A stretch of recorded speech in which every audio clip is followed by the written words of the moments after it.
6 pessoas perderam a vida.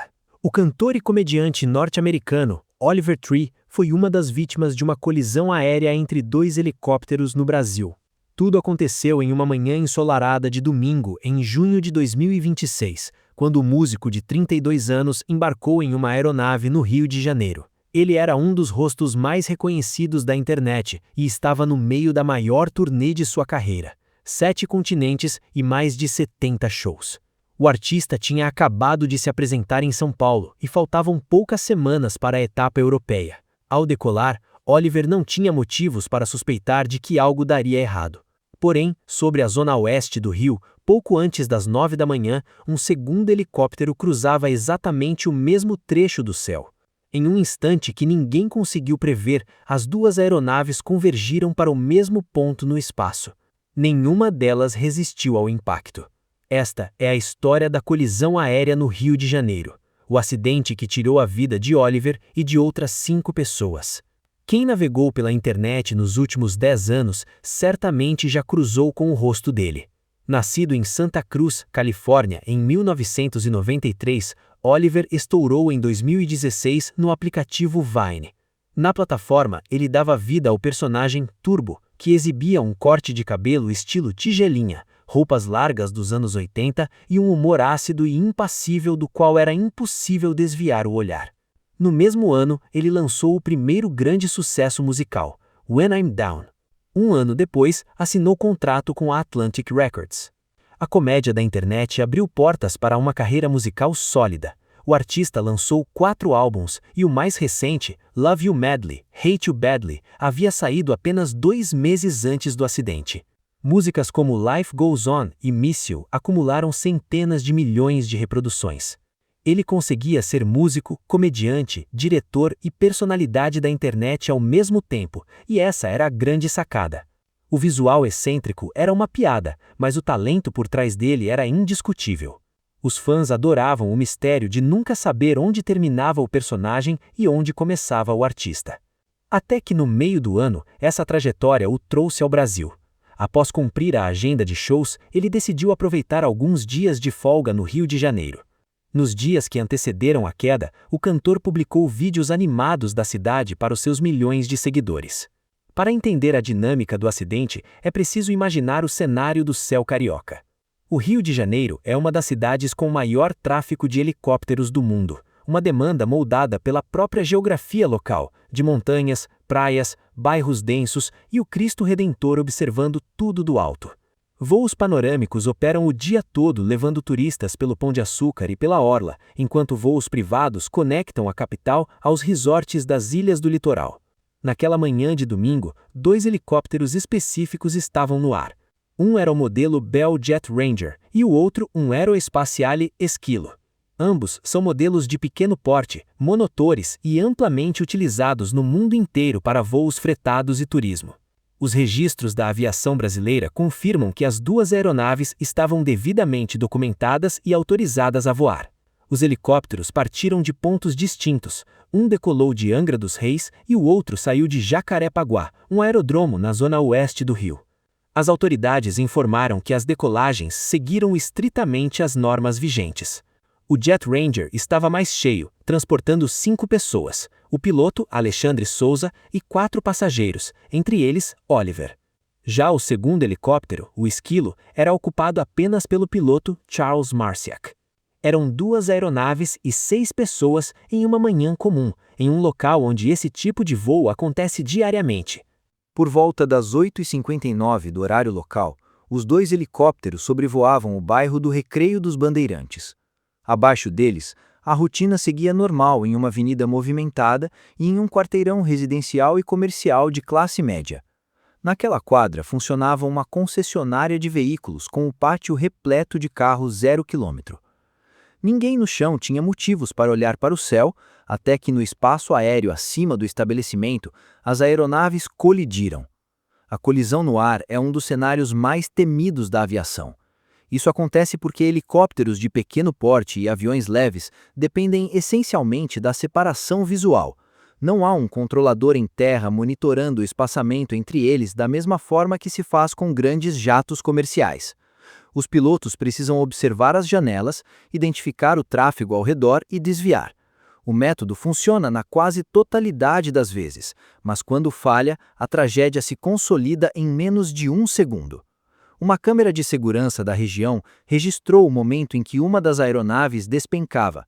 Nas imagens, que logo viralizaram na internet, o helicóptero perde o controle, entra em parafuso e cai em direção ao solo.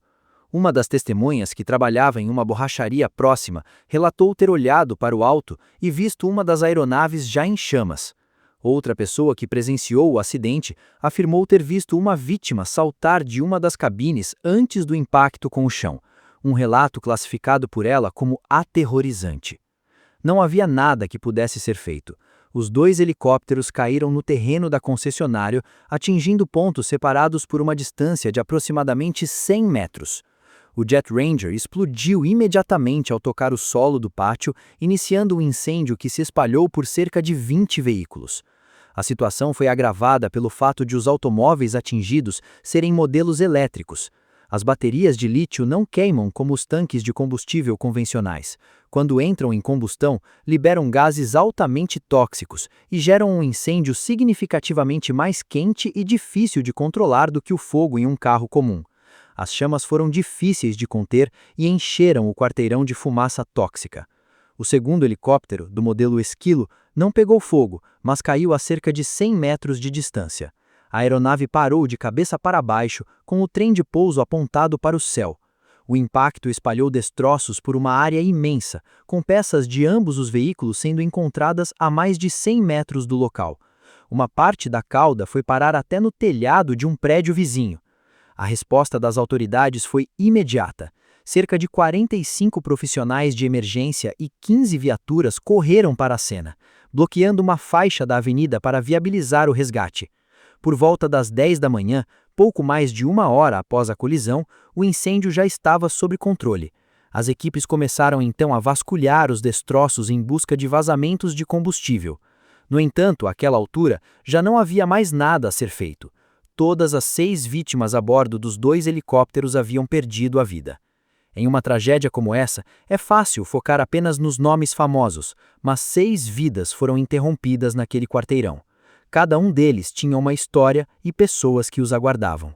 5 vítimas estavam no modelo Jet Ranger, além do piloto Alexandre, um produtor musical brasileiro que trabalhava com Oliver no Brasil, o diretor e roteirista argentino Lucas Vignali, o jovem youtuber argentino conhecido na internet como Gaspi, que possuía uma enorme base de fãs e, além claro, de Oliver. A notícia chegou à família de Oliver da pior forma possível. Seu pai, Jesse Nickel, revelou que soube do ocorrido por meio do produtor que gravava músicas com seu filho no Brasil. A família pediu privacidade. Ele ofereceu apenas algumas palavras serenas de paz para Oliver e nada mais. As homenagens surgiram rapidamente de todas as partes. A gravadora do artista descreveu a morte como um choque e o chamou de um talento verdadeiramente original. Músicos, comediantes e criadores de conteúdo que colaboraram com ele ou que apenas admiravam seu trabalho compartilharam o luto nas redes sociais. Uma geração inteira cresceu assistindo aos seus vídeos. Agora, todos precisavam lidar com o fato de que a mente brilhante por trás das câmeras havia partido com apenas 32 anos, no auge da carreira. Em poucas horas, os investigadores de acidentes aéreos do Brasil já estavam na cena. O órgão principal à frente do caso é o CENIPA, o Centro de Investigação e Prevenção de Acidentes Aeronáuticos da Força Aérea Brasileira. A missão atual é coletar dados, preservar o local e recuperar peças fundamentais de ambos os helicópteros, principalmente os motores. Essa evidência física é a base sobre a qual qualquer relatório oficial se apoiará. Uma segunda agência também acompanha o caso, a Agência Nacional de Aviação Civil, a ANAC. O órgão informou que está verificando a documentação e a situação legal das aeronaves e dos pilotos. É exatamente aí que surgem os primeiros questionamentos difíceis. Relatórios indicam que nenhum dos helicópteros possuía licença para atuar como táxi aéreo, serviço destinado ao transporte de passageiros pagantes. Até o momento, as autoridades não confirmaram se os veículos estavam operando dessa forma naquela manhã. Há mais um ponto de alerta no histórico dessas aeronaves. O proprietário do Jet Ranger havia sido multado pela ANAC no ano anterior, em 2025. O motivo foi a recusa em entregar registros financeiros aos fiscais. De forma isolada, isso não prova nada sobre o acidente, mas é o detalhe exato que os investigadores analisam a fundo ao refazer a trajetória de um voo. As autoridades deixaram claro que ainda é muito cedo para determinar uma causa. Imagens de segurança, registros de voo, destroços e depoimentos de testemunhas estão sob análise minuciosa. Falha humana, problema mecânico ou falha de comunicação são cenários possíveis e nenhum foi descartado.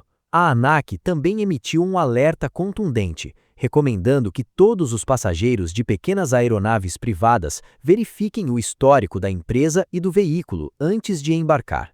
A maior dúvida de todas também é a mais simples. Com céu limpo e espaço aéreo aberto, como 2 helicópteros colidiram? Infelizmente, esse não é um evento isolado. Acidentes com helicópteros ocorrem com frequência no Brasil. Pelos cálculos do próprio CENIPA, o país já havia registrado 84 acidentes aéreos em 2026 antes dessa colisão.